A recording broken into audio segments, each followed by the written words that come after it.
सोहळ्यामध्ये उपस्थित सर्व पाहुणे मंडळी, मित्रमंडळी, आप्तेष्ट आणि मान्यवर मंडळींचं पुनश्च एकदा सहर्ष स्वागत करतो आहोत।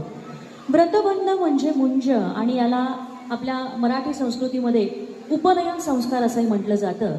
या सोहळ्यामध्ये मुलांच्या जीवनातील एक वेगळं वळण, एक वेगळा टप्पा त्यांच्या आयुष्यात येत असतो, ज्यामध्ये त्यांना धार्मिक शिक्षणासाठी तयार केले जाते। व्रतबंध सोहळा म्हणजे मुलांच्या आध्यात्मिक प्रवासाची एक सुरुवात असते आणि कुटुंबाकरिता मात्र हा एक आनंद सोहळाच असतो। व्रतबंध हा मुलांच्या जीवनातील एक महत्त्वाचा संस्कार, ज्यातून मुलांना नैतिक आणि आध्यात्मिक शिक्षण देण्याचा प्रयत्न केला जातो।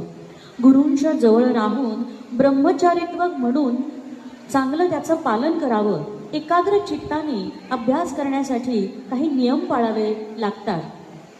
या नियमांनी व व्रतांनी स्वतःला बांधून घेणे म्हणजेच व्रतबंध असं म्हटलं जातं। आजच्या व्रतबंध संस्काराकरिता उपस्थित सर्व पाहुणे मंडळी, मित्रमंडळी, आप्तेष्ट आणि सर्वच अगदी जवळचे म्हणजे पोद्दार कुटुंबाच्या सर्व जवळचे मित्रमंडळी सर्वांचं सहर्ष स्वागत करतो आहोत।